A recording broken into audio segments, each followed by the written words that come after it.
Bismillahirrahmanirrahim. Assalamualaikum warahmatullahi wabarakatuh. Innal hamdalillahi nahmaduhu wa nasta'inuhu wa nastaghfiruh wa na'udzu billahi min syururi anfusina wa min sayyiati a'malina. Man yahdihillahu fala mudhillalah wa man yudlilhu fala hadiyalah. Asyhadu an la ilaha illallah wahdahu la syarikalah wa asyhadu anna Muhammadan abduhu wa rasuluhu la rasula wa la nabiyya ba'dah, amma ba'd. Para pemirsa yang budiman, alhamdulillah kita saat ini ada di akhir daripada bulan suci Ramadan, yang mana di hari yang terakhir ini kita wajib bersyukur kepada Allah atas karunia nikmat, taufik, hidayah, serta kesehatan, sehingga dengan karunia-Nya itu semuanya kita dapat istiqomah, konsisten, dan ajak dalam menjalankan perintah puasa ditambah dengan perintah-perintah ibadah wajib dan sunnah lainnya. Salawat serta salam semoga tetap tercurah limpahkan kepada junjungan besar Nabi Muhammad SAW, yang mana dengan syafaatnya nanti yang kita harap-harapkan menuju surganya Allah insyaallah. Baiklah, ma'asyiral muslimin wa zumratal mu'minin rahimakumullah. Pada sore hari ini kita akan bersama mengkaji hikmah, yaitu tentang menyambut bulan Syawal, mengakhiri bulan suci Ramadan dengan menyambutnya dengan pribadi yang lebih baik. Qala Allah Ta'ala fi kitabil karim, a'udzu billahi minasyaitonir rajim.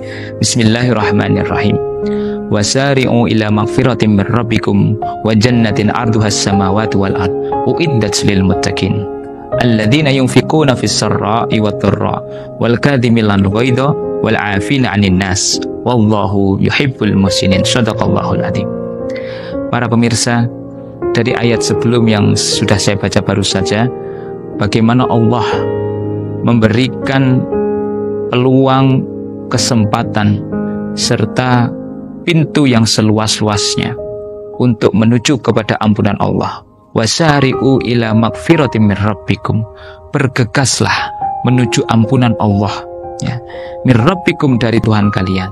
Tentunya ini adalah kesempatan emas di mana kita selama bulan Ramadan kita telah menjalankan segala apapun aktivitas yang sifatnya berlipat-lipat pahalanya, kebaikan yang sifatnya hablum minallah dan hablum minan nas. Kita giat dalam melaksanakan sholat wajib dan ditambah sholat sunnah, tadarus Al-Quran, bersedekah, dan peduli kepada sesama. Tentu ini semuanya adalah tabungan kita, tabungan pahala kita. Tapi kita jangan lupa bahwa dosa-dosa kita yang pernah kita lakukan atau bahkan yang akan kita lakukan, tentu ini akan menjadi peluang yang akan menggerogoti amalan-amalan kita. Oleh karena itu Allah memberikan motivasi kepada kita bahwa ampunan Allah lebih besar daripada sekedar dosa kita. Dengan iming-iming, dengan gambaran bagaimana surganya Allah menanti bagi hamba-hambanya yang menyegerakan diri untuk meminta ampunan kepada Allah. Dan inilah cerminan orang-orang yang bertakwa. Bagaimana orang bertakwa itu gemar untuk memohon ampunan kepada Allah, berharap kepada surganya Allah di kemudian nanti. Semoga kita menjadi termasuk orang-orang yang selalu bertakwa, yaitu menegakkan aturan Allah, menjalankan perintah Allah, dan menjauhi larangan-larangannya, dan gemar dan tidak malu dan tidak menunda-nunda untuk memohon ampunan Allah. Yang kedua, untuk motivasi kita menyambut bulan Syawal nanti, bagaimana kita termasuk menjadi orang-orang yang disukai oleh Allah adalah alladzina yunfiquna fis sarra, yaitu orang-orang yang gemar dalam bersedekah, baik dalam waktu lapang maupun sempit, ketika kaya atau waktunya punya maupun ketika tidak punya. Tentunya ini adalah hal ujian bagi kita. Ketika kita punya nikmat, tentu kita mendahulukan nafsu-nafsu keduniaan kita. Jangan lupa, ada sebagian kecil dari hak saudara-saudara kita untuk kita sedekahkan itu kepada mereka yang berhak. Lalu yang kedua, Allah mencintai orang-orang yang menahan amarah. Al-kadhiminal ghaidha. Bagaimana ketika kita diliputi dengan marah, tidak lalu saja langsung kita lampiaskan, tetapi kita menahan itu.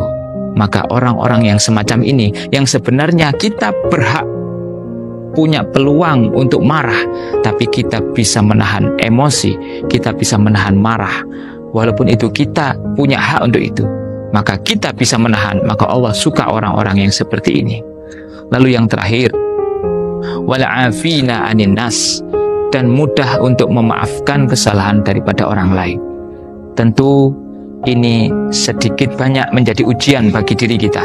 Ketika kita merasa terzolimi, merasa dikhianati, merasa dibohongi, merasa dirugikan oleh orang lain, entah itu orang terdekat kita, pasangan kita, anak kita, saudara kita, teman kita, kolega kita, bahkan kerabat kita. Tentu akan sangat berat untuk dengan begitu saja memaafkan. Lebih-lebih kalau ada hubungannya dengan kepentingan pribadi, kepentingan kantor, kepentingan politik, dan lain sebagainya. Tentu ini adalah bumbu-bumbu dinamika keduniaan kita yang sangat erat melekat dengan kehidupan manusia. Dalam hal ini Allah itu menguji kita bahwa kita bisa memaafkan kesalahan orang lain. Itulah golongan orang-orang yang muhsinin. Ya. Singkat saja, kesimpulan dari kajian kita sore hari ini adalah ayo segera kita memburu ampunan Allah agar kita mendapat surganya Allah, dan itulah tanda-tanda orang yang bertakwa. Dan di bulan Syawal nanti, esok hari yang akan kita hadapi, ayo kita bersedekah, baik itu di waktu lapang maupun sempit, dengan waktu-waktu yang lain. Lalu juga menahan amarah, belajar untuk menahan amarah, dan juga memaafkan kesalahan saudara-saudara kita. Dan kita juga tidak malu untuk meminta maaf kepada saudara kita yang lain. Semoga yang sedikit ini menjadi motivasi kita untuk menjadi pribadi yang lebih baik, entah itu menjadi pribadi yang lebih bertakwa, dan termasuk golongan orang-orang yang muhsinin. Terima kasih atas segala atensi dan perhatiannya. Dari saya pribadi, mewakili seluruh teman-teman dari MGMP PAI se-Kota Malang, mengucapkan selamat Hari Raya Idul Fitri tahun 1446 Hijriah. Mohon maaf lahir dan batin. Akhirul kalam, wassalamualaikum warahmatullahi wabarakatuh.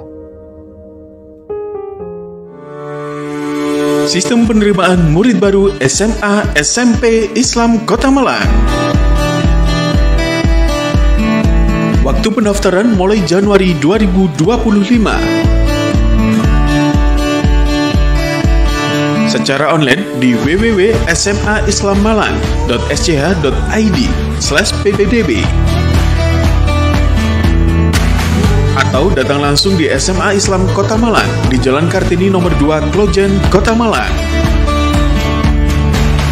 Ketentuan dan syarat bagi siswa kelas 10 yang diterima di SMA Islam Malang sebagai berikut.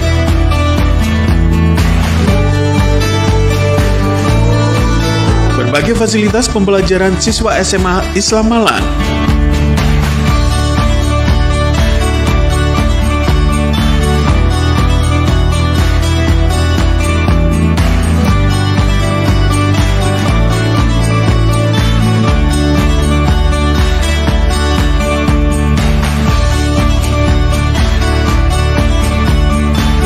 Ekstrakurikuler.